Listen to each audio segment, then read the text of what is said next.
Տեսա Ձյաննային, շատ սիրում էր Ձյաննան։ Ասեցի, ինչի՞ չամուսնանանք։ Սկսեցի չար բաներ օգտագործել։ Գիշեր էր։ Գնացի տուն, հասկացա, որ չէ, պետքա Զինոլին տնից վերցնեմ։ Դիմացից իրականում մեկը ոնց որ ավտոմատը զարեժատ արեց ու սկսեց կրակել։ Ու մի անգամից որ հետ բրդեցի, ես տեսա սա Արուն ասեց։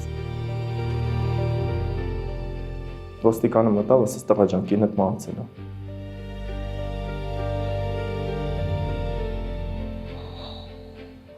Ոտ այնց սաղ քանդվեց։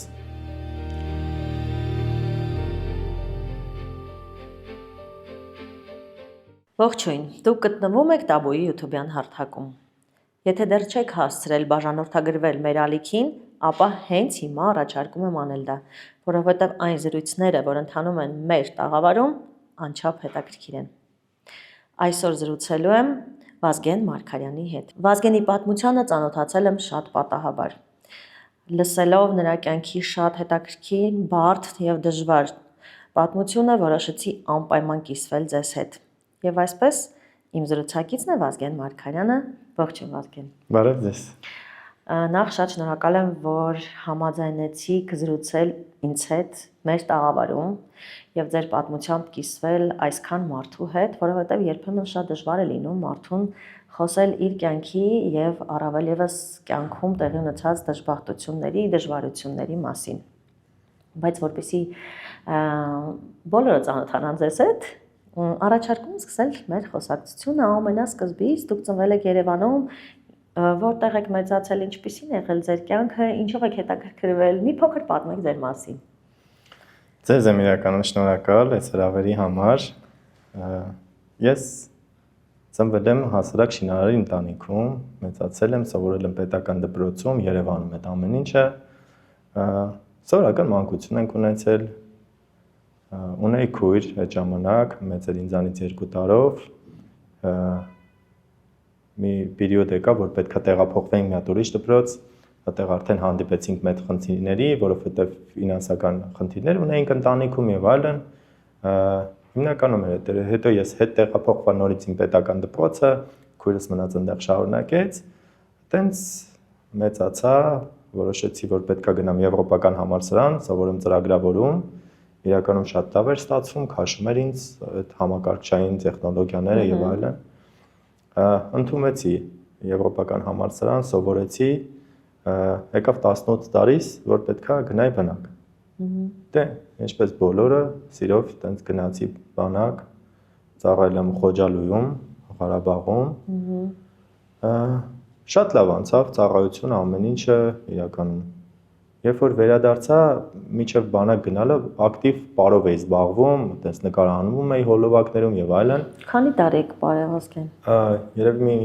15։ 15 տարի պարել եք։ Իրականում տարբեր պարեր, բալետ, հայկական, հիփ-հոփ, ժամանակակից, տենց տարբեր ժանրի ուսումնասիրել եմ, ստացվել է, տարբեր երգչուհիների հետ պարել եմ, մինչև հիմա հոլովակները կան եւ այլն։ Երբ որ բանակից եկա, ուզում էի նորից այդ ավելի շատ այդ շոու բիզնեսի գծով շարունակել, բայց հետո հասկացա, մի 2 տարի հետո հասկացա, որ շոու բիզնեսով չես կարա իրականում լավ փող ունենաս, լավ գումարներ, ես էլ ոնց որ մեր ընտանեկան այդ ֆինանսական պայմաններից ելնելով միշտ ուզում էի, որ ստացվեր, այսինքն իմ միշտ ուզում էիք հարուստ լինել։ Այո, խի, որովհետև իմ papan ինքը որ շինարար էր, ինձ ամառային արձակուրդներին հետ դանում էր շինարարություն անելու, ես էլ զզվում էի իրականում այդ ծանր գործից, ամենայն անկեղծությամբ, ու ոնց որ մի օր փոքր ժամանակ որոշում կայացրեցի, որ պետքա խելքով գումար աշխատես, ոչ թե ուժով, ասես կոպիտ ասած։ Դրա համար բանակից որ եկա ավելի շատ կենտրոնացած էի այդ գծով։ Ու մինչև որ հասկացա, որ շոու բիզնեսի մեջ չարժի մտնել, այդքան մեծ գումարներ չկա, ավելի լավ է բիզնես, չգիտեմ, արտադրություն, մնացած տարբեր ոլորտներ եւ այլն, այդ ընթացքում կանչեցին ինձ մոդելային այտենց քաստինգի, որտեղ հանդիպեցի իմ ապագա կնոջը, Ձյաննային։ Այդ ժամանակ քանի տարեկան եք Վազգեն։ Ես այդ ժամանակ 21 տարեկան էի, այդ ժամանակ ակտիվ, որ գործ գտնեի ինձ, աշխատեի, չգիտեմ, ամեն ինչ։ Փնտրտուքի ժամանակներ այսինքն։ Այո, բանակից եկել էի, ոնց որ ուզում էի արդեն հարմարվեի, որովհետև այդ 2 տարին, որ այնտեղ հարմարվում ես, հեռու է, ոնց որ կտրվում ես ամեն ինչից, դառնում է ոնց որ քո թակավորությունը կոպիտ ասած, որի մեջ դու հարմարվել ես, հետո գալիս ես սա լրիվ ուրիշ աշխարհ է, որ նորից պետք է հարմարվես։ Այդ ժամանակ, երբ որ կանչել էին, Դիանային հանդիպեցի ու ճիշտ ասած, այնց մի տեսակ անճոռնի բան էին սարքել, Գրիմ էին արել։ Հա, իրականում ոնց ասեմ։ Դիմահարդարում։ Հայո, իրականում ինձ դուրեկան չէր ինքը, անկեղծ, դաժե ուշադրություն է չէի դարձնում, փորձում էի ուրիշ աղջիկներ գտնել այնտեղ, սիրուն, հետները մանգայի, շփվեի, դե ամեն դեպքում մոդելային այտենց ցուցահանդես է, շատ սիրուն աղջիկներ կան, Դիանան մեկ-մեկ գալիս էր, ասենց ինչ-որ թագ էին դրել, ասենց ծաղերից եւ այլն, այտենց ինչ-որ։ Գալիս էր ասում էր հել հետս մի քիչ ման արի, որ իրականում տեսնեն այտենց։ Դե ինքը իր այդ ոճով շահեց, առաջի տեղ բռնեց, որովհետեւ իրականում շատ բարդ աշխատանք էր, մազերի եւ այլն, մասնագետ մարդ իրականում Վարդան էր անունը, շատ սիրուն էր ստացել։ Ես երկրորդ տեղ զբաղեցրեցի ու տենց ոնց որ մի քանի օր հետո այդ մարդը այդ գեղեցկության սրահում ոնց որ շնորհանդես արեց, շնորհակալական։ Ասում էր բոլորին հավաքեր, շնորհավոր էր, ուրախանար եւ այլն։ Ու երբ որ գնացի այնտեղ տեսա Դիանային։ Շատ սիրուն էր Դիանան։ Ինչ ճիշտն է, ես իրականում չէի պատկերացնում, որ այտենց անցում կարա լինի։ Առանց դիմահարդարման խնդրում եմ շեշտեք այդ։ Այո, առանց ինչ որ ավելորդ բաների, հասարակ, ասենց իրականում հասարակ հագնված, իրական շատ բոյով էր Դիանան։ Կառուցվածքը, տեսքը շատ գերեցիկ։ Ու Վազգեն կներեք, կարող եք ասել օրինակ, որ այ հենց այդ առաջին ուշադրությունը ձեր, որ գրավեց ձեզ, առաջին գուցե սիրո նման ինչ-որ բան հենց այդ պահին տեղի ունեցավ։ Հա, իրականում շատ սիրուն ժպիտ ուներ։ Այն ժպիտը, որ ինքը ուներ, իրականում դա քաշում էր։ Դու պրոստը ոնց որ ջերմություն զգայր, դրա համար ոնց որ կար այդ ժամանակ յուրահատուկ էր, շատ ուշադիր էի ու ցենց իրան ամբողջովին ուսումնասիրեցի եւ այլն, բայց դե չտրվեցի այդ ամեն ինչին, ես իմ համար զբաղվում էի, այնտեղ երեխեք կային, իրանց հետ էի խաղում եւ այլն։ Ու այնց ստացվեց, որ Դիանայի հետ գտանք իրար, Facebook-ով սկսեցին գրել, ու Դիանան ասաց ինքեր ունեմ եւ այլն, իմ մոտ էլ այդ ժամանակ այտենց կարմիր գծեր կար։ Եթե ինքեր ունես, всё, ասացի ուրեմն արի ստեղ ավարտենք խոսակցությունը, Աստված քո հետ, ասի կգնաս, երբ որ վերջնական եթե չստացվի եւ այլն, ինձ կգրես ռոմ բառը, բան։ Հռոմ։ Հա, հռոմ։ Ու պայմանավորվեցինք։ Ու մոռացա Դիանային։ Իրականում անցնում մի քանի ամիս ես իմ համար, էլի տենց իմ քրտնտոնքներով, էլի զբաղմունքներով, մեկը մի ամիտ բացում եմ Facebook-ը, տեսնում եմ ինչ-որ մեկը գրել է հռոմ։ Ասում եմ, գիժնով այնց գրել է հռոմ, իրականում։ Դու մի ասա Դիանան էր, հետո նայեցի, հիշա ճիշտ ասում, ես էի ասել աղջիկա որ գրել մտքին ու ինքը իրականում հիշեցի։ Ու սկսեցինք շփվել։ Վազգեն կներեք։ Հա։ Այդ հռոմ բառը, որ ինձ նախնական մեր զրույցում ասացիք, ինձ շատ հետաքրքրեց, ինչու հռոմ, ես վստահ եմ նրանց, ովքեր հիմա լսում են մեր հարցազրույցը, նույնպես շատ հետաքրքիր, ինչու ասացիք, որ երբ որ ամեն ինչ ավարտվի, գրի հռոմ բառը։ Որպես այդպեսի հռոմը ինքը շատ ուժեղ կայսրություն էր իրականում ժամանակին, ոնց որ իր թագավորները, իր կայսրները գիտեին աշխարհն իրանց, նո երբեք ոչ մի բան չի լինի, բայց հռոմը փլուզվեց իրականում ու նույն այդ աղջիկը իմ համար հասանելի կդառնար այն ժամանակ, երբ որ փլուզվեր ամեն ինչ։ Դրա համար ոնց որ այդ հիմքը վերցնելով, ասացի կգրես հռոմ, ասեց եղավ ու շարժվեցա առաջ, դաժե ես այդպես չէի մտապահև, երբ որ ինքը ինձ գրեց, ասում եմ, ինչ աղջիկա ինձ գրել է հռոմ, էլի, այտենց ուրիշ բան չէր կարում գրել, հետո հիշեց իրականում։ Ու սկսեցինք շփվել, դա ոնց որ այդպեսին արդեն ազդակ էր, որ ինքը ազատ է, մարդ չկա, այսինքն ես երրորդը չեմ կամ խանգարող չեմ, կամ ինչ որ քանդող չեմ, այտենց էլի, ես խայսեթե չունեմ։ Սկսեցինք շփվել, արդեն իրականում լավ սկսեցինք ճանաչել իրար, ու Դիանան ստեղ Վարձով էր ապրում, իրանք Վանաձորից էին, սովորում էր ստեղ մանկավարժական համալսարանում հոգեբանական ֆակուլտետը։ Դիանան իրականում սիրեց։ Ես էլ ճիշտն ասած, որ բանակից նոր է եկել, սիրում էի այդ ակտիվ կյանք աղջիկերքը, ժամանակ անցկացնել եւ այլն, հյուրանոցում էի սկսել աշխատել, տարբեր դրսից մարդիկ էին գալիս, ոնց որ ուզում էի վայելեի, ոնց որ հենց այդ վայելելու պահը եկավ, Դիանան ասաց, իրականում ես քեզ սիրում եմ, արի սահմանափակվենք ես ու դու իրար հետ, որովհետեւ միջև այդ պայմանավորվել էինք, որ իրար հետ կլինենք, այն պայմանով, որ եթե Դիանան գտնի ինչ-որ լավ մեկին, Ես բացքի թողեմ իրան։ Իրականում ինչ որ տղա, որ ուզենա կյանքը կապի, սիրուն ստացվի, ես ասի երբեք քո կյանքը չեմ քանդի, քեզ երբեք չեմ ցավացնի ամեն դեպքում, ոչ կբռնանամ այդպես ինչ որ բաներ։ Որովհետև դուք մտածում եք, որ ձեր մոտ դեռ լուրջ չի այդ ամենը, որովհետև դուք ուզում եք տարբեր այլ աղջիկների հետ շփվել։ Ես էլ նոր եմ եկել վայելում եմ իրականում ոնց որ տենց անկեղծ չէ ուզում սահմանների մեջ մնալ էլի։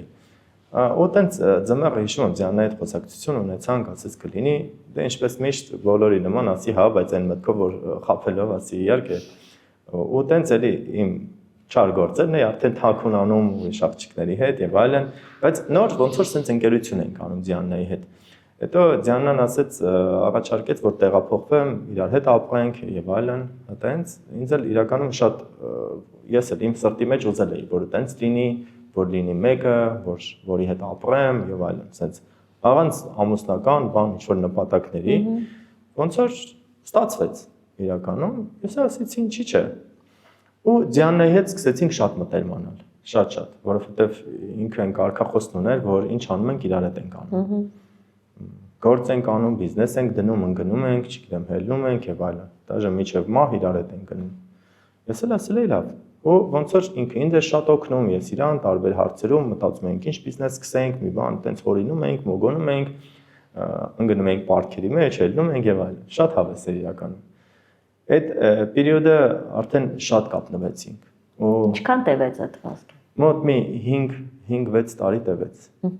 Ու հասկացանք որ մեր մոտ շատ սիրուն է ստացվում, որովհետև այդ պերիոդը թաքուն պերիոդ էր ինքը։ Միշտ թաքուն էինք փորձում պահենք, ոչ մեկ չի իմանա, ծնողներին չասենք, հա, ինչ որ կա մեկը եւ այլն, բայց որ փաստացի ապրում ես մարդու հետ, դա այլ բան է, էլի, ոնց որ չենք բարձրաձայնում։ Իսկ այդ ընթացքում դուք երբ որ ձեր չար գործեր անում եք Ձյաննան չեր իմանում այդ մասին։ Չէ, մի անգամ ճիշտ ասած Ձյաննան նկատեց, որ մի հատ ուրիշ աղջիկա տեսա,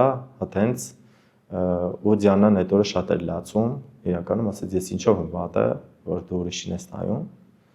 Ես էլ ինքս իմ մեջ որոշում կայացրեցի, որ եթե նայես էլ, այնպես պետք է նայես, որ ինքը չնկատի, ու չպետք է իրան նեղացնես։ Եթե դու կարես մի բան կազմակերպես շատ թաքուն, արա, այլ դեպքում չես կարա իրականում։ Պետք է չնայես, դա է իմ մոտ օրենք սարքեցի, որ չնեղացնեմ այդ մարդուն, էլի, իրականում, որովհետև Ձյաննան շատ լավն էր, իրականում,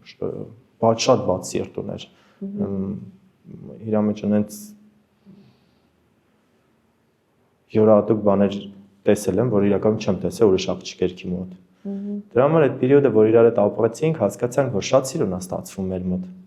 Մենք չենք վիճում, չենք կռվում, խնդիր չունենք, իրար կարում ենք բարձրացնենք, օգնենք։ Ասեցի, ինչի՞ չամուսնանանք։ Հիշում եմ, իր պապան մի անգամ կանչեց, ասեց, բախի չեք ամուսնանում։ Ասեց, ճիշտ ասած, բանը, փող չունենք, ասի։ Ասում ենք, ուզում ենք շքեղ հարսանիք անենք, փող հավաքենք եւ այլն, ու կամուսնանանք, ասենք, հստակ հիշում եմ։ Անցավ մի որոշ ժամանակ իր պապան ասեց, ես այդ գումարը կտամ, հետո դուք կաշխատեք, ինձ կվերադարձնեք։ Ասեցինք, լավ, դե որ տենց է, սիրո։ Ու մի անգամից ոնց որ կազմակերպեցինք շատ սիրուն նշանդրեք արեցինք սկզբից, հետո մի որոշ ժամանակ հետո ամուսնացանք, շատ սիրուն կազմակերպեցինք այդ ամեն ինչը։ Ու այդ պերիոդը արդեն սկսել էինք աշխատել իր պապայի մոտ, իր պապան գործարար մարդ էր, մեզ ապահովում էր ֆինանսով, մենք էլ ոնց որ ինչ որ դրա դիմաց տարբեր բաներ ենք, սովորում էինք, անում էինք եւ այլն, գնում էինք, գալիս էինք սենց։ Այսինքն ֆինանսական կյանքը նույնպես հարթվեց։ Այո, ամեն ինչ ընտիր էր, մենք նվեր ստացանք բնակարան, ունեինք մեքենա, իրական շատ ընտիր էր ամեն բան։ Շատ շքեղ էր ստացվում։ Ոնց որ ես ու ինքն էլ ոնց որ այդ 5-6 տարին մեր այդ երիտասարդությունը վայելեցինք, չնայած որ արդեն ամուսնական էր, էլի էինք վայելում։ Շատ սիրուն էր իրականում։ Ու ես բայց այդ ընթացքում, երբ որ արդեն ֆինանսականը դզվեց, ինձ ճիշտ է խոսամ, արդեն սկսեցի չար բաներ օգտագործել։ Բայց Ձյանը գիտեր դրա մասին, այնպես չէր որ թաքուն էր, իրականում կիսվում էր, ոնց որ դա իմն էր, այդտեղ սիրեցի դա, չգիտեմ, չնայած չար բան է, ինչ ճիշտն է ասեմ։ Ու անցավ մի քանի տարի հետո 2019 թվականին մենք ունեցանք մեր բալիկին, Նոեմին։ Շատ ընտիր էր ամեն ինչ, շատ սիրուն էր, իրականում դժվար պերիոդներ ունեցանք, բայց դայակներ հետո վերցրեցինք, մի քանի դայակ ունեինք Նոեմի համար, կյանքը էլի հեշտացավ մեր համար։ Մի խոսքով մենք էլի մեր ապրելը ապրում ենք ամեն դեպքում։ Սկսեցիք երկրորդ շրջանով այդ ձեր միջամուսնական կյանքը նորից վայելել։ Այո։ իրականում համ վայելում էինք, համ բալիկը կար, մենք երեխու հոգսը չգիտենք ինչ է։ Իրականում մի երեխու վրա 3 դայակ ունեինք, տանը կամերաներ տեղադրեցինք, որ դայակներին վերահսկենք եւ այլն։ Ու երբ որ եկավ 2020 թվականը պատերազմը ոնց որ սկսվեց, ես ամեն ինչ ունեի, անկախ ինձնից չգիտեմ ինչի, ասեցի ուզում եմ գնամ պատերազմ իրականում։ Ու ես գիտեի, որ դա միակողմանի է։ Գնում ես պատերազմ, ուզում էի տուն եթայ, կոպիտ ասած ուզում էի երկինք եթայ, չգիտեմ ինչից էր։ Շատ սիրուն էր իմ ու իր կյանքը, իրականում շատ սիրուն էր, ամեն ինչ ունեինք, ամեն ինչ հագեցած էր։ Միտքը չգիտեմ որ դու սարքեց իմ մեջ, որ ես գնամ։ Մտածում էիք, որ գնալու եք եւ այլևս չեք վերադառնալու։ Որովհետեւ հասկանում էի, որ պատերազմը այնտեղն է, որ դու երաշխիք չունես այդ գալու։ Պատերազմը այլ կերպ համատում են գիտակցված ինքնասպանության հետ, որովհետեւ ինքը ինքնասպանություն է, եթե դու քո կամքով ես գնում, որովհետեւ երաշխիք չկա, որ հետ կգաս։ Վազգեն, իսկ այ հիմա երբ որ հետ եք նայում, այ հարցնում եք ինքներդ, ձեզ ասում եք, չգիտեմ ինչու է ես ուզում գնալ։ Կա այնպիսի պահ, որ երբ որ մարդը ունենում է ամեն ինչ, ցկտումներն ու երազանքները պակասում են կամ գուցե չեն լինում եւ նոր ինչ որ հետաքրքրությունը պետք։ Հնարավոր է որ այդ նոր հետաքրքրությունը ինչ որ բարդության մեջ հայտնվելն է ձեզ ստիպել, որ դուք որոշեք գնաք պատերազմ։ Չէ, մեր կյանքում ամեն ինչ շատ հեշտ է լինում։ Հետո Դիանան էլ սիրում էր, զարգացնում էր մեր կյանքը, շքեղացնում էր, ինքը իրան հետևում էր, ամեն ինչ շատ սիրուն էր իրականում։ Գիտեք, որ ասեք թերություն ցույց տուր, որտեղ ես չէի կարա թերություն ցույց տալ, այսինքն պակաս բան չկար որպես այդպեսին։ Բայց չգիտեմ որտեղից է դա եկել։ Անկեղծ ես էլ եմ շատ անգամներ որ նստում եմ հիմա քննում եմ իմ մեջ որտեղից է այդ եկել որ ուզում ես գնաս տուն։ Չէ որ այդ աղջիկը կմնար մենակ։ Մեր երեխա ունի իրականում անմարդ կինգը դառնար, չգիտեմ ոնց կդասավորվեր իր կյանքը եւ այլն, բայց մի քիչ էգոիստ է, գնացի, ասես կներես Զինոն ջան, չեմ կարող ասես նստեմ պրոստը այնտեղ էլ քնդեզովվեն, ես էլ իմ համար տելևիզորով նայեմ տենամ ինչ անում։ Գնացի, գրանցվեցի, դե կանչեցին, շատ էր նեղվեց Յաննան։ Իրականում շատ էր նեղվել։ Սիրտը տրակում էր, ունենք այդ նկարներից դրվագներ ունենք, որ այդ ավտոբուսի մոտ են կանգնած եւ այլն արդեն գնում եմ ու Ձյանային ճիշտ ասած ասեցի մի բալիկը քեզ քիչ է։ Ասի ես դժվար էլ հետ կամ Զինոն ջան ասի։ Շատ կուզեի որ երկրորդն էլ ունենայր, ասի դու ապահովված ես, դու շատ սիրուն կյանք կապես ամեն դեպքում սիրուն երկու երեխեքի հետ։ Ու երբ որ գնացինք արդեն այդ հələ Երևանում էինք, անցնում ենք այդ process-ները, վերապատրաստման, պատրաստման եւ այլն։ Կարում էի դուրս գալ գիշերները, այտենց խնդրում էի այդ հրամանատարներից դուրս էի գալիս։ Ձյանային խնդրեցի, ասի արի իրար հետ մնանք, գիշերենք եւ այլն։ Ու ոնց որ պլանավորել էինք, որ մի բալիկ էլ ունենանք, այդ ընթացքում ստացվեց, դե չես իմանում այդ ընթացքում։ Այդ դրա մասին ինձ պատերազմի ամենաթեժ օրերին Ձյանան ոնց որ հեղախոսով այդ սիրտը նեղված ասես, բա գիտես հղի եմ։ Այդտեղ էլ չգիտես ուրախանաս թե լացես իրականում այդ պատերազմի ամենաթունդ ժամանակներն է, ես է գնացել այն ժամանակ, որ արդեն Շուշին վերցրեցին, մեզ այդ Շուշիում, մենք այդ Շուշի հարձակմանն էինք մասնակցում, մի հատ քաոս էր, մի խոսքով։ Նշեմ, որ իրականում Աստված այդ պատերազմի ժամանակ ինձ շատ պահեց, անկեղծ, ամեն անգամ երբ որ տեսնում ես ինչ է լինում, տեսնում ես ոնց են մարդիկ փրթվում, ուղիղ ասում եմ դա Աստծո ձեռքն էր, որ ինձ պրոստը պահեց։ Ու երբ որ այդ քաոսի մեջ արդեն բոլորը փախնում են, այդ վերջի օրերն է եւ այլն, հասկանում ես, որ ստել անելու բան չկա, պրոստը պետք է կարողանաս հասնես տուն Երևան, մինչև ստեղ ստորագրեն, բրծնեն, չգիտեմ, կամ ինչ որ հարց որոշեն։ Փորձեցի զանգեմ բոլոր ընկերներիս, իրական տենամով կգա։ Դե ես մեքենա ունեի, իմ մեքենան կարային վերցնեի, բենզինն է կլցնեի, պետք է գային պրոստը ինձ տանեին։ Ոչ մեկ չեկավ։ Ոչ ոք։ Մեկը որ ասեց ես կգամ Զինունն էր։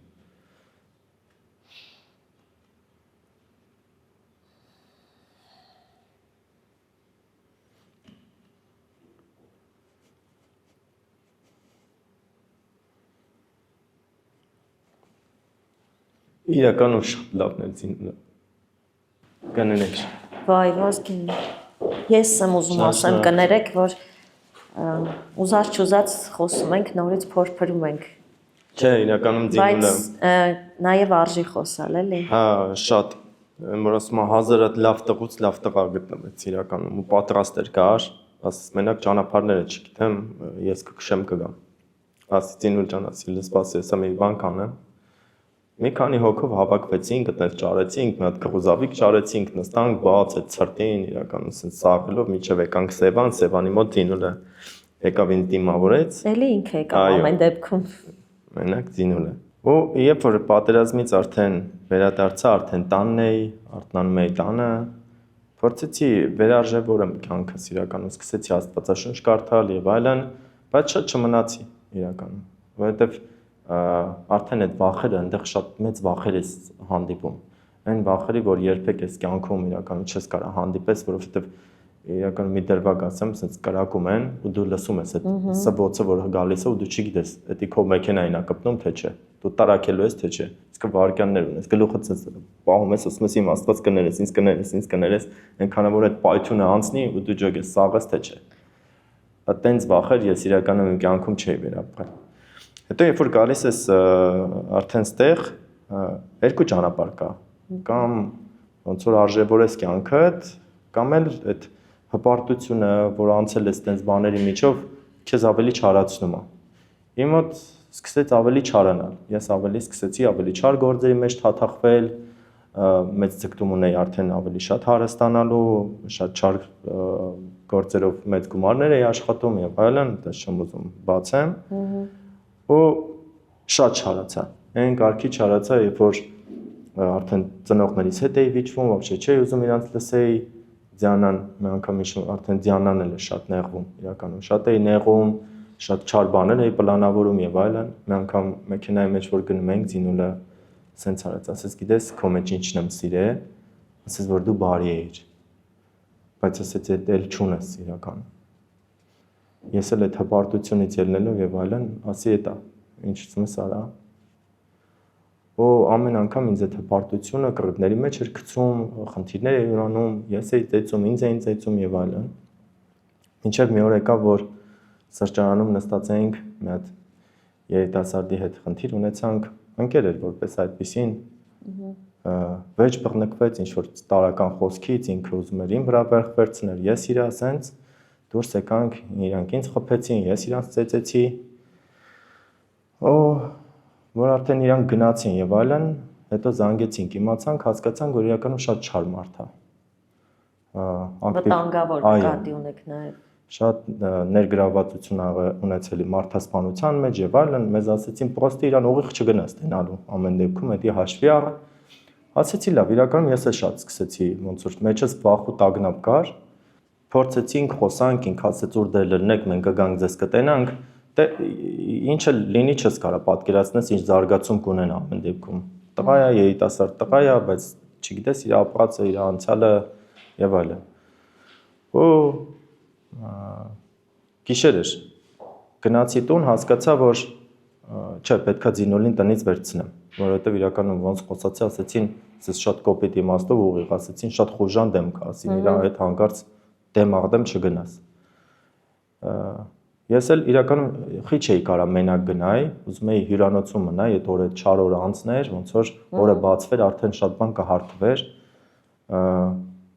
Ձյաննան շատ մեծ խանդ ուներ։ Չէի կարա Ձյաննային համոզեի, որ գիտես գնում եմ հյուրանոցում մնամ, որովհետև կռիվ եմ արել, որովհետև սենց, որովհետև կարա մարդասպան լինի եւ այլն։ Ասեցի ավելի հեշտ է Ձյաննային վերցնել։ Զանգեցի, ասի Զինոն ջան, ասի հագնվի, իրար հետ դու մենք այսօր մնանք, սենց խնդիր ա եղա եւ այլն։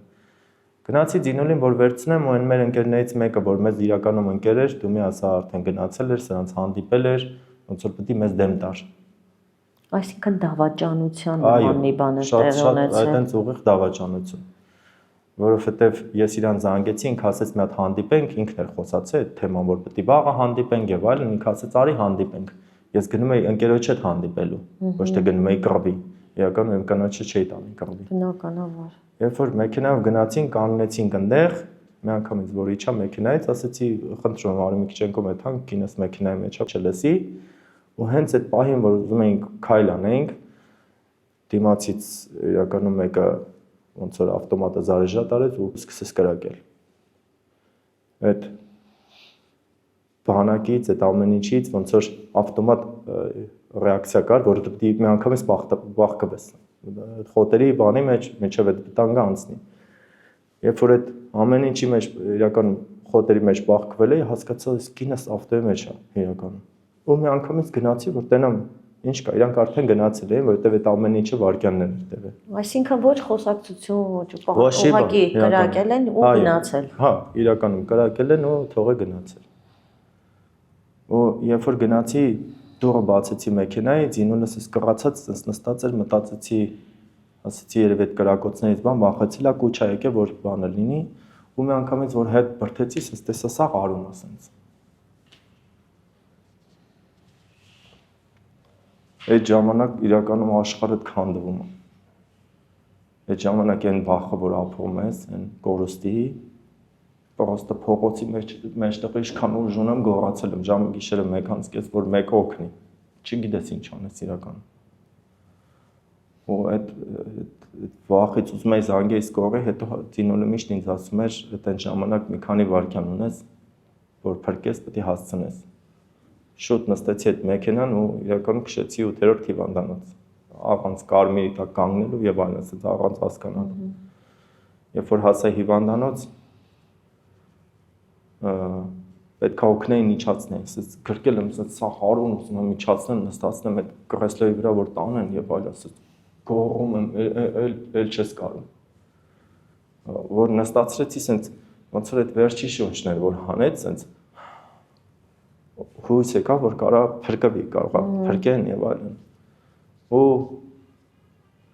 ինձ էլ ոտքից էր կպել, գնացի պարկա, իրանք եկան, այդ ոտքը բացեցին եւ այլն, ասած ամեն ինչ արեցին։ Անցավ մի քանի ժամ, սկսեցի խաղա զանգել իրանց բարեկամներին, ասում ասած դեպքա էլ ասած գիշերվա ժամը 1-ին սա բան են ելնում, ինչ ես ասում։ Մի խոսքով, մեկ էլ անցավ մի քանի ժամ, այդ բարձր պաշտոնյա եկավ ոստիկան։ Իսկ սկզբանե, երբ որ ես պարկած էի, լսեցի, որ քուրս սկսեց շատ ուժեղ լացել միջանցքում, բայց չմտածեցի, որ ինչ-որ բան կլինի։ Այդ ոստիկանը մտավ, ասեց տղա ջան, կինդ մահացել է։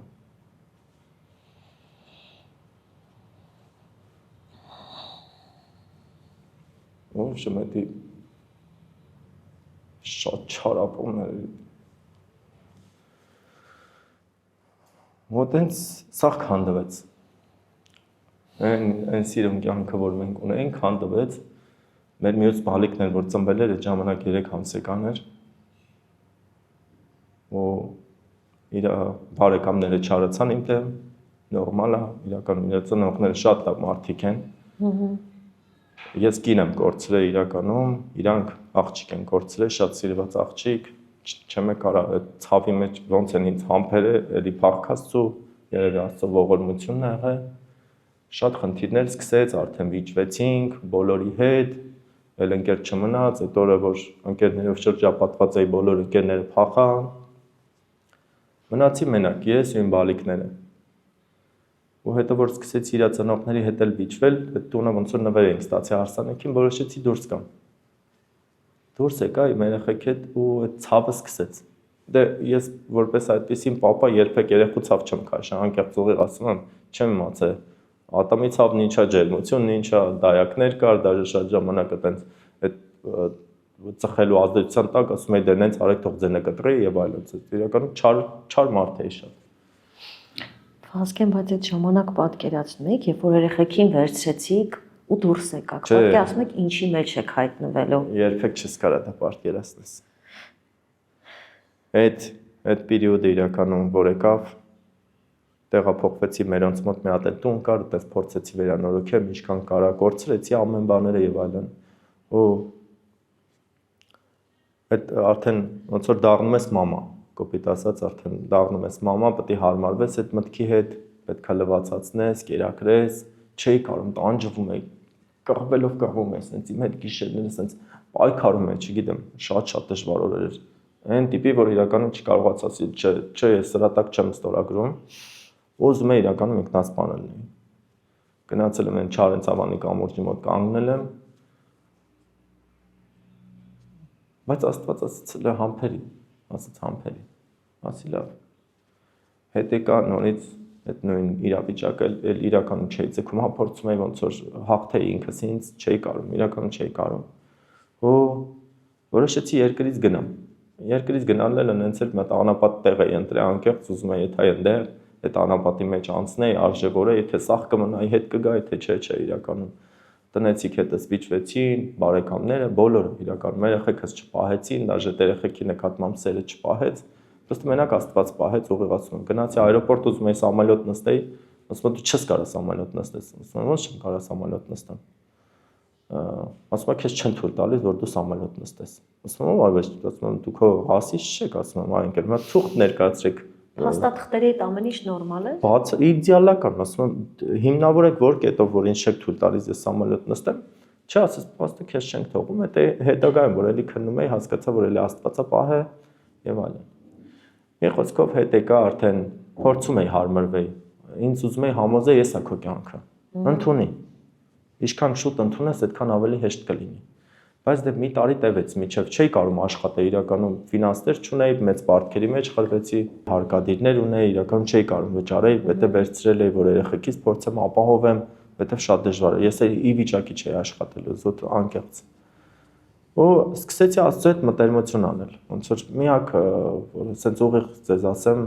որ ինձ դուխ ատվել որ խաղաղվել եմ դե Աստծո հետ ոնց որ փոխհարաբերությունից ես իմ սենյակում նստում էի կիսվում էի ներկայացնում էի ու հարմարվեցի ասես էսա քո կյանքը հարմարվի եթե պետք է երեխուդ լվացածնես լվացածրա լողացրա պարկացրա մի հալարի եթե 10 անգամ ջուր ա ուզում դե լացում էր պետք է հասկանաս ջուր ա ուզում թե կաթ ա ուզում թե փորնա թե ինչն ա Սկսեցի արդեն այդ մամայի դերի մեջ մտնել, շատ էի նեղվում, բայց իրականում, հա։ Բայց արդեն լավ վարպետացա, կաթի ինչքան պետք է լինի, որ աշճանում պետք է լինի, ջազիկների դեղը տվել ես, չես տվել եւ այլն այդպես շատ այդ պահը ոնց որ անցանք, այդ բարդ պերիոդը անցանք։ Վազգեն, այ ուզում եմ մի հատ հասկանալ երբ եկավ այդ պահը, ինչքան ժամանակ էր անցել, որ մի փոքր համ ձեր կնոջը կորցնելու փաստը ասես ընդունեցիք, որովհետև առաջին ամիսներին ուղղակի չես հավատում, որ կարողա տենց բան լինի։ Ոնց որ անընդհատ սպասում ես, չէ, որ դա կարողա երազ լինի։ Այ երբ եղավ այդ պահը, որքան ինչքան ժամանակ անցեր։ Իմ մոտ ճիշտ ասած դա տևեց 1.5 տարի, որից հետո ես իրականում կարացայի մեջ ուժ գտնեմ, որ աշխատեմ, ասենց որ փորձեմ թե ինձ հասցնեմ, թե բալիկներից եւ այլն։ Հետո նաև փառք Աստծո Աստված փոխեց կնոջս ծնողների սիրտը, իրականում եկան, իրանք էլ աղաչեր գեցին, իրականում իրանք ունեին, ֆինանսներով ապահովված էին։ Իրա papan ասաց ճիշտ չի լինի, որ ես մի կողմ քաշվեմ, մենակ դու անես, ուզում եմ օգնեմ, իմ աղջիկա երեխեքն են եւ այլն, սենց։ Ու նաև այդ տեսակցությունների պահը եւ այլն ոչ բարոյական բան չունեի, որ կտրեի այդ մարդկանցից էլի, իրանց թողնելն է։ Իհարկե։ Իրականում կոպիտ ասացի ինչ եղել է, իմ մեղքով է տեղի ունեցել, այդ երեխեքը մեղավոր չեն եւ այլն։ Ու փորձեցի իմ երեխեքին փորձեմ ապահովել, հենց սերը տամ ամեն ինչ, ոնց որ մի անգամից Աստված բացեց։ Մի անգամից թե համբերությունը բացվեց, թե արարելու պահը գնաց, 10 անգամ օրը կհելնեի, կմտնեի, կանեի, կդնեի անկեղծ էլ ոչ մի բան դե այդ ժամանակ արդեն լվացք ես անում, տունն ես մաքրում, փորձում ես ամեն ինչ հասցնես, ճիշտ է տղա ես sense, ասում ես ես ես ինչի մեջ եմ, բայց ասում ես դե պետք է անես։ Հիշում եմ մի անգամ մի հատ շատ դժվար պերիոդ եկավ, ֆինանս չունեինք, այդ օրը 1000 դրամ ունեի, երեխեքից խաբեցի, ասեցի այսօր բուլկ ենք ուտում։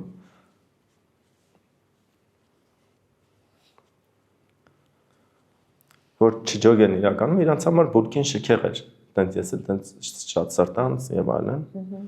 Ու հիշում եմ այդ ժամանակ Ամերիկայից ընկերներ եկան եւ այլն այդ ցավի մեջ առաջարկեցին էլի չար ճանապարհներով գումարներ աշխատեմ։ Ասի չէ ընկերներ, ասի կներեք։ Ես ասի արդեն ապաշխարել եմ, էլ առաջվանը չեմ։ Իմ հետ գործ չունեք։ Ու դրանից հետո Աստված սկսեց օրհնել շատ, թե գործով, թե երկրորդ գործով, թե կողքից ֆինանսներով եւ այլն։ Երբ որ Աստծուն հավատարմություն ես անում, իսկ պահում ես այն կարմիր գծերը, այն բարոյական արժեքները, իրական Աստված չի ուշանում։ Ու ամեն ինչ կարգավորվեց, փառք Աստծո։ Ճիշտ է, դառնություն շատ ունեի։ Այն տխրությունը, որ ինձ սրտի մեջ կար, ոչ մեկ չէր տեսնում։ Մենակ Աստված գիտի իրականում ինչ ես ապրում, որտեղ ամեն օր տխուր ես, ամեն օր ցելի մի տարի տևում է, որ պրոստը այսօրը վերջանա, ես էլ Աստծուն ասեցի դելա, որ չես թողում մահանամ, լավ ապրեմ, մինչև իմ ժամը գա, իմ ժամկետը անցնի, կոպիտ ասած գամ տուն։ Ու ամեն օրը մի տարի է տևում, ամեն օրը։ Հելնում ես, ասում ես այսօրը երբ պետք է վերջանա, ու սպասում ես որ վերջանա։ Բայց փառք Աստծո իմ բալիկների համար, շատ սիրուն բալիկներ են, շատ խելացի, ու այն ընթացքները, որ իրականում կարողացել եմ հաղթարեմ, Աստված այդ գիտությունը տվել, որովհետև չես հասկանում ինչ պետք է անես, թե դաստիարակելուց, թե խոսալուց, թե բարկանալուց եւ այլն։ Ու դաժե այս վերջերս տենց բան եղավ, որ մանկապարտեզից ասեցին, գիտեք, ասեցին ձեր բալիկները շատ ավելի առողջ են, քան այն բալիկները, որ երկու ծնող ունեն։ Ու ոնց որ ես ինքս իմ մեջ ոնց որ դուխ էի ստալի, ասում եմ, դե ֆակտ ուրեմն լավ եմ անում ամեն բան, հասցնում եմ եւ այլն։ Ֆասկին չեն հարցրել ձեզ ուր ամաման։ Հարցրել են։ Բա ինչ եք պատասխանել։ Ասից գնացել է երկինք։ Ասի, բայց դա ոչ մեկին չասեք։ Ես գիտեի, որ դա պետք է ընդունելի չէ, ես իրանց sense ասում եմ, դա մեր գախնիկն է եւ այլն sense։ Ու իրանց մեջ են ընթացքում են ձևավորեցի, որ բոլորս ենք մի օր գնալու։ Դասը ձեր մաման շուտ է գնացել իրականում։ Հետո որ մի քիչ էլ ավելի մեծացան, ասեցի մի հատ չարապեր կար, նեղացրել է ձեր մամային, այտենց գնացել է երկինք եւ այլն։ Հետո արդեն բացվեց։ Հիմա շատ բաց ենք խոսում ենք իրար հետ իրականում ոնց որ այտենց հասուն, ճիշտ է 6 տարեկան աղջիկս տղաս 4, բայց փառք Աստծո շատ հասուն երեխեք են իրականում։ Նստում ենք, խոսում ենք, քննարկում են եւ այլն մեկ-մեկ հարցեր են տալիս, այտենց։ Բայց փառք Աստծո, անցել ենք իրականում, կրել ենք ամեն բան։ Շատ ենք հանդիպում դեպքերի, երբ մայրն է մեծացնում երեխաներին մենակ։ Ձեր դեպքում ես գոնե առաջին անգամ եմ հանդիպում եւ երևի թե հենց ամենակարևոր պատճառը, ինչի համար ես որոշեցի զրուցել ձեզ հետ, դա էր ինչպես անցակ այդ ճանապարհը մոտավոր արդեն պատկերացրեցինք, բայց արդյոք դուք հիմա մտածում եք, որ կարողացել եք կամ կարողանում եք լիարժեք կատարել երկուսիդ փոխարեն, թե միևնույն է այդ բացը մնում է։ Չէ, ոնց լինի կթերանա։ Ամեն դեպքում մամայի ջերմությունը, մոր սերն ու ջերմությունը դա չես կարող տաս ինչքան էլ լինես, բայց այդ շատ կարևոր պայման նշեմ։ Այն մարդիկ, որ մեզ նայում են, այն մամաները, որ իրականում իրանց ամուսինները թողել են, գնացել են, թե մահացել են, այդ մամաներին պետքա հերոսի կոչում տան։ Մենք ինչքան էլ կողքից լսենք, նայենք, այդ երեխեքին ոնց են մեծացրել, երբեք այդ ցավը չես կարող վերապրել, երբ որ դու դրա մեջով ես անցնում։ Անենց որ հանկարծ մի հատ այտենց կին է գալիս, ասում է իմ բալիկներին ես եմ մեծացրել, իմ ամուսինից թողել է կամ դավաճանել է, գնացել է եւ այլն։ Պրոստը այդ կանոչը պետք է հերոսի կոչում տաս։ Իրական անկեղծ ասեմ, տղերքը երբեք չեն կարող դա հասկանալ։ Մենք կողքից նայում ենք, լսում ենք, կարող է այտենց ասենք, հա, բան, բայց այն ցավերը, որ այդ կանայք քաշում են, հենց ես տղա եմ։ Ես պատկերացնում եմ այդ կանայք, որ արդեն պետք է աշխատեն, մի կողմից ապահովեն, մի պահեն, հասցրես պամպերսը, կերը եւ այլն, այս ամեն ինչը։ Անենց որ շատ ուժեղ դեմքեր են այդ կանայք, ուղիղ ասում եմ, ես էդի իմ աշկի վրա զգացել եմ, չեմ կարա, մոր դերը չեմ կարա տանեմ։ Ինչքան է սիրեմ։ Իրականում իմ երեխեքը ունեն այդ պակասը, չգիտեն դա ինչ է։ Բայց նաեւ ճիշտ ասած եղել է դեպքեր, որ ինձ ինուլին շատ սիրել եմ, բայց եղել է դեպքեր, որ դավաճանել եմ թաքուն, որ ինքը չի իմացել, ես մի մոտ պրիորիտետ կար էլի, որ չար բան եմ, շատ զղջում եմ այդպես բաների համար, իրականում հիմա հորդորս այնա, որ ցանկացած տղամարդ պետքա շատ սիրի իրականում, շատ։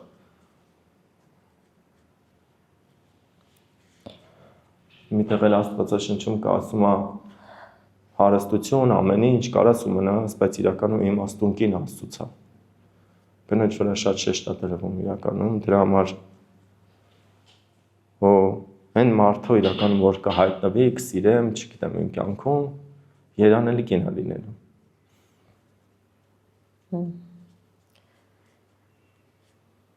Այսինքն այս ամենից հետո ամեն ինչ ուրիշ կերպ վերարժևորվել է։ Շատ։ Երբեք եթե կա կողքդ մեկը, իրավունք չունես նայես ուրիշի։ Ուզում ես նվեր առնես, ուզում ես ծաղիկ առնես, իրան աղ։ Իրան երջանկացրե։ իրան պահի էպիկենտրոնում։ Մի քիչ խաղաղություն ունեմ իմ մեջ, որովհետև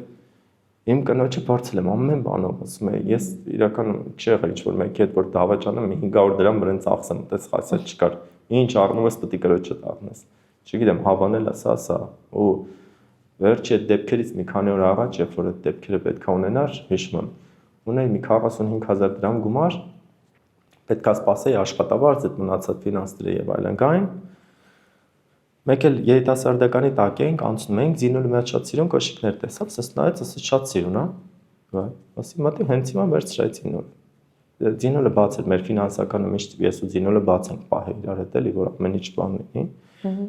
Զինուլը մտավ առավ, սենց արեց։ Ոնց դու ինձ այդքան սիրում ես։ Հասի ոնց քեզ չանեմ, ասի ում պետք է անեմ իրականում այդ Զինուլը։ Չէ, շատ լավն էր Զինուլը իրականում։ Շատ ես երանելի մարդ եմ եղել, որպես գինեմ ունեցի։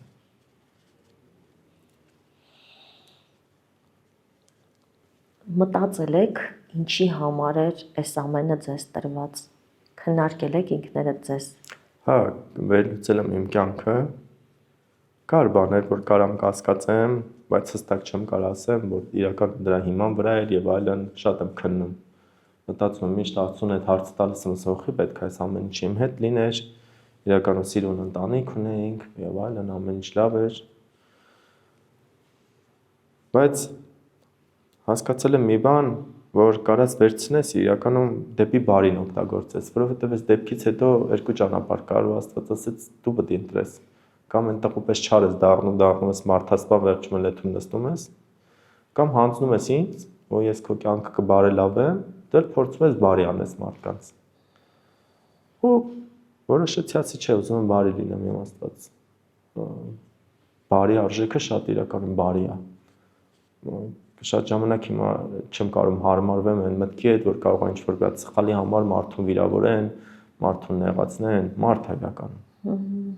Ստեղծված Աստծո նմանությունով ու պատկերով պետք է հարգես, սիրես, ոնց որ այս կյանքը իրականում խաղ է, էլի, իրականում լրիվ գեյմ է այս կյանքը, ու այդ խաղի միակ կանոններից մեկն է սիրելն է։ Եթե դու սիրես, կրել ես այս խաղը, ու վերջում պարգևատրվել ես դրա համար։ Հա, շատերը չեն գիտակցում, բայց ոնց որ բացվել են դա։ Դրա համար ես էլ ուզում եմ հիմա բոլորին իրականում օգնեմ, հասնեմ, սիրեմ։ Այտենց, ճիշտ է, սերը շատ մեծ բան է։ Սերը Աստվածը պետք է պատրաստ լինես, որ կյանքը դնես մեկի համար։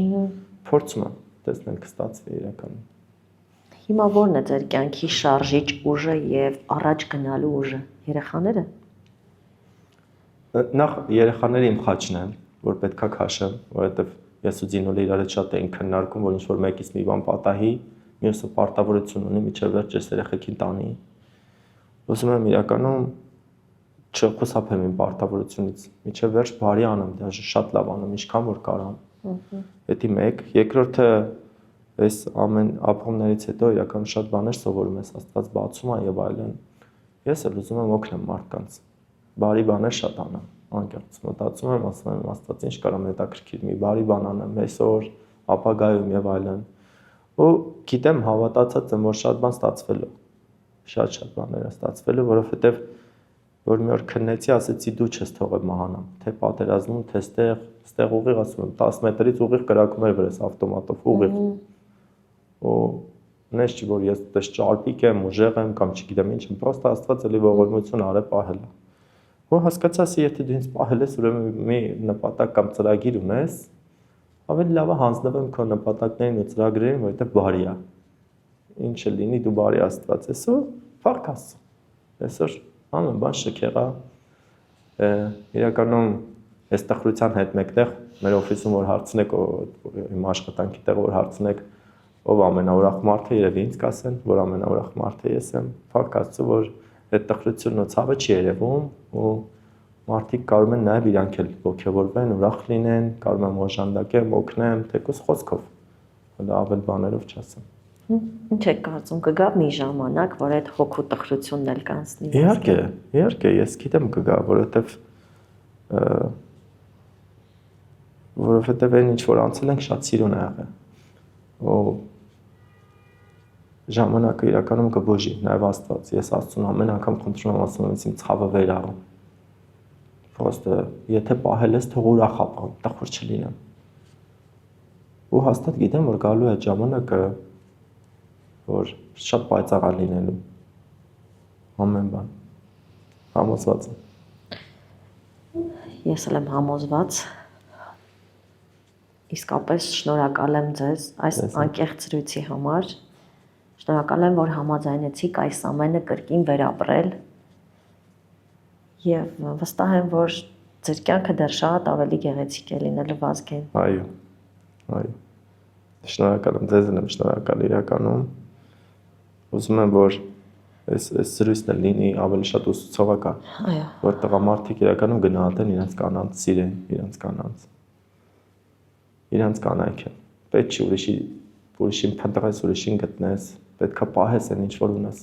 Եթե ընտանիքիդ մեջ հավատարիմ չես, ուրիշ տեղ չես կարող հավատարիմ լինես։ Այնպես որ շատ ափսոսում եմ, որ իմ կյանքը սենց ստացվեց, բայց նաև ուրախ եմ, որ սիրել եմ այդ աղջկան, որ չեմ նեղացրել, չեմ ցավացրել, չգիտեմ, իմ ընկերներ, յուրատուկ մարդեր իմ կյանքում։ Ու ունեմ շքեղ բալիկներ իրանից։ Ամենակարևորը դա է։ Սելի հետևորդներ, վստահ եմ, որ իսկապես այս զրույցը ձեզ համար էլ կլինի ուսուցողական, իսկ մենք կհանդիպենք։ Մեր գործընկերն է Կինեա գինին, նրբահամ եւ համեղ գինի, սպիտակ եւ կարմիր տարբերակներով։ Կինեայի գինիները ձեռք բերելու համար կարող եք գրել Կինեայի Facebook-յան եւ Instagram-յան էջերին։ Մեր գործընկերն է Art Embassy ցուցասրահը։ Հենց այստեղ են տեղի ունենում մեր նկարահանումները։ Շնորհակալություն հրաշալի միջավայրի եւ տաղավարը մեզ տրամադրելու համար։